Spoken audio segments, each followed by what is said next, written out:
application of the law of sines. The pitcher's mound on a softball field is 43 feet from home plate. So this is what they're telling us. This distance here is 43 feet. I'm just going to write 43 because I'm out of room, but understand that it's feet. And the distance between bases is 60 feet. So here is 60 of these feet. How far is it from the pitcher's mound to first base?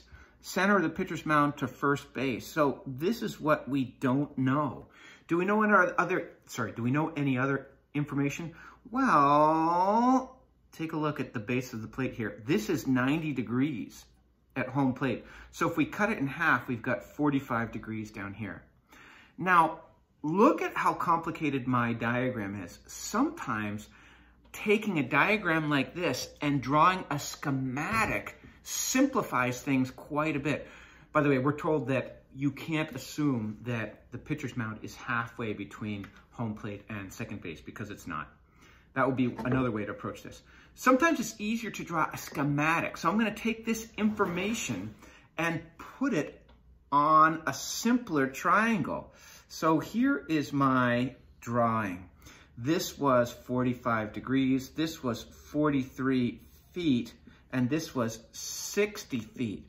And they want to know this distance, call it H, between the pitcher's mound, we'll call this P, and this point F for first base.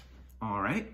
Oh, my goodness. What a difficult problem, and it melts into the law of cosines so easily.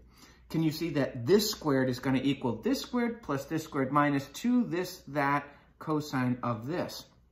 So we can say H squared is equal to 45 squared plus 60 squared minus 2 times 45 times 60 times cosine of 45. Well, it's a good thing we do know cosine 45, right? Root 2 over 2. So let's do H. Let's let our calculator do the walking. H is equal to 45 squared plus 60 squared minus 2 times 45 times 60 times cosine of 45 degrees. Make sure my calculator's in degrees. I'm going to take the square root of both sides to undo that squared. Notice I'm not going to take plus or minus. I'm just taking the principal root because I know this is a positive distance.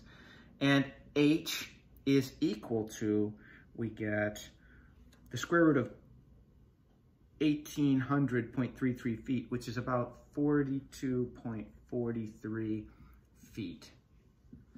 And I was expecting less than 60 feet because look at that angle, it's bigger than 45. So I'm happy with this.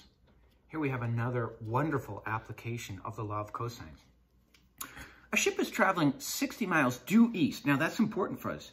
From A to B, we're going due east. So why is that important? Well, remember, with a lot of these word problems and directions, it never hurts to put in your north, south, east, west lines at each of these points here, because then we can use alternate interior angles are equal. So if we're going due east, we've got this sort of baseline here for 60 miles, and then the ship adjusts course and goes northwards for 80 miles. Really, it goes in the northeast direction, doesn't it? At point B to point C. And at point C, the ship is 139 miles away from its departure point. The question, often they give you conditions, and then the last line of the written material is the question you're after. Describe the bearing from point B to point C. So to go from here to here, I know I'm going north something east. Folks, I can already tell you the answer is north something, I don't know that angle, east. But the angle north something east, I need to know is right there. Remember, we go north and then bend it to the east. All right. So my thought is, if we could find angle B, then we could subtract 90 degrees from angle B and we'd get our blank there. I'm given side, side, side. Oh, that's a precondition to use the law of cosines. So I'm going to say, I'm after an angle. I'm going after the biggest angle. The biggest angle is across from the biggest side. So I'm going to say side B squared is equal to A squared plus C squared minus 2AC cosine of angle B. So when I make my substitutions there, I'm going to have 139 squared is equal to, here we have A is 80 squared plus 60 squared minus 2 times 80 times 60 times cosine of B. Now, remember, I want to get that B all alone. So I am going to subtract 80 squared and 60 squared from both sides. So I'll have 139 squared minus 80 squared minus 60 squared is equal to negative 2 times 80 times 60. 80 times 60 times cosine of B, which then implies for us, now remember, be careful, this is something times something times something times cosine B. To get cosine B, that's our goal, to get that all alone, I need to divide by whatever's not B. So hopefully you follow me when I say cosine of that angle B is equal to 139 squared minus 80 squared minus 60 squared. Now look, this negative 2 times 80 times 60 was sort of the coefficient of cosine B, or we can say it's multiplying by cosine B. So if I divide both sides by negative 2 times 80 times 60, I'm going to get B is equal to inverse cosine of 139 squared minus 80 squared minus 60 squared over negative 2 times 80 times 60. Now, I'm telling you, I like to let my calculator do the walking for me there. I don't want to take an intermediary result because I could just make a mistake. Look what Ron Larson does. He says this is equal to inverse cosine of negative 0.97094. Now, one, he had to round that, so that's a little bad. But I just wanted to talk about what does it mean to get a negative number inside of this parentheses. Here, we're looking for the angle. B is an angle. So we must have a ratio here.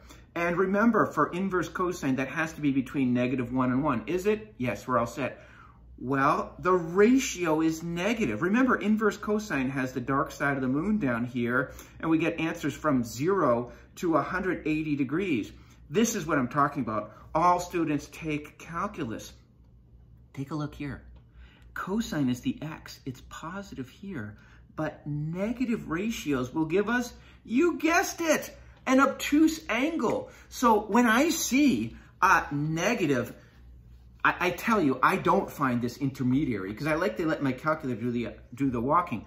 But I'd feel really happy if I got a negative inside of there, particularly if it's between negative 1 and 1, because I know that means I have an obtuse angle. And I'm expecting, based on my picture, to get an obtuse angle.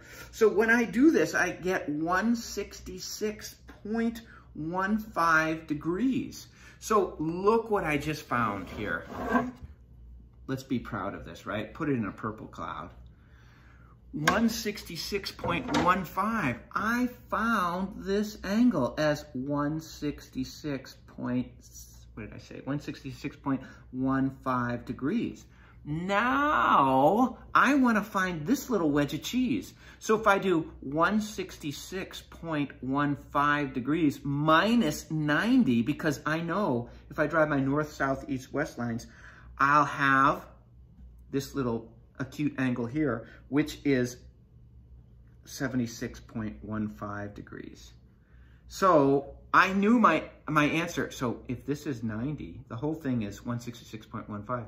That's 90. This is 76.15. Remember when we did bearings, it's north, bend it to the east. How much? 76.15. So there is our answer, degrees, right? There is our final answer. It asked the bearing from B to C. Okay, we're going northeast. North what? North 76.15 degrees east.